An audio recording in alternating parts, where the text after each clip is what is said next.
अस्सलामु अलैकुम वरहमतुल्लाहि वबरकातुहू।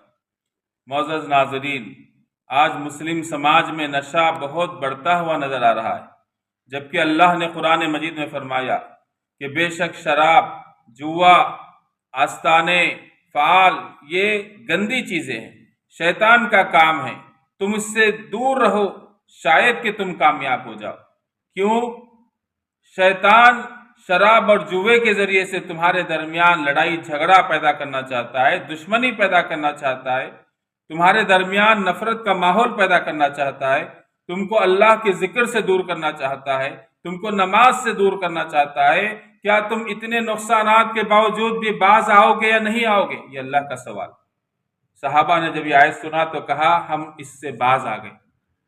प्यारे नबी ने फरमाया हर किस्म का नशा हराम है, चाहे फिर वो खाकर आता हो, पीकर आता हो, सूंघ कर आता हो, टैबलेट्स के जरिए से आता हो, इंजेक्शंस के जरिए से आता हो, हर किस्म का नशा हराम है। उसकी तिजारत भी अल्लाह के नबी ने कहा कि हराम है। नशा और शराब से रिलेटेड 10 लोगों पर अल्लाह के नबी ने लानत फरमाई, जो शराब बनाते हैं, पीते हैं, बेचते हैं, सप्लाई करते हैं, इन सब पर अल्लाह के नबी ने लानत फरमाई। और आज हम सुन रहे हैं कि नौजवान मुसलमान बच्चे शराब की या आला दर्जे के जो नशे आ चुके हैं, महंगे नशे, उससे वो मौत का शिकार हो चुके हैं। ये नौजवान बच्चे जो माँ बाप का सहारा होते हैं, बीवी बच्चों के जिम्मेदार होते हैं, और इस जिम्मेदारी के ना अदा करने पर ये गुनहगार होते हैं, और अल्लाह ने उनको ये मौका दिया कि अपने माँ बाप की खिदमत में लगे रहें, बीवी बच्चों की हुकूक की अदायगी में लगे रहें, जिस पर उनको अजर भी मिलता है, सवाब भी मिलता है। ऐसे वक्त में एक नौजवान अपनी जवानी की कदर को नहीं समझ रहा है, नशे की लत में पड़ रहा है, जिससे उसकी इज्जत व आबरू, उसकी अकल, उसका माल और उसकी जान को तक नुकसान पहुंच रहा है। जबकि इस्लाम ने इन चीज़ों की हिफाजत की जिम्मेदारी दी कि अपनी अकल की हिफाजत हो, और अपने माल की हिफाजत हो, अपनी इज्जत व आबरू की हिफाजत हो, अपनी जान की हिफाजत।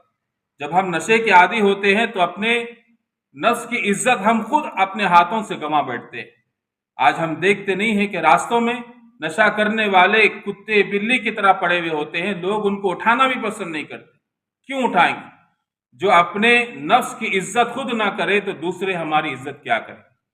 बच्चे बीवी की नज़र से उसका वक़ार ख़त्म हो जाता है। सोसाइटी में उसके नाम के साथ नशेली और शराबी, चरसी जैसे अलकाब लगते हैं, और उनकी नस्ल भी उन्हीं के रास्ते पर बाद में आगे निकलती। तो इसीलिए ये लानती काम है, इसको छोड़ें और अपनी सेहत की फिक्र करें, माँ बाप की फिक्र करें।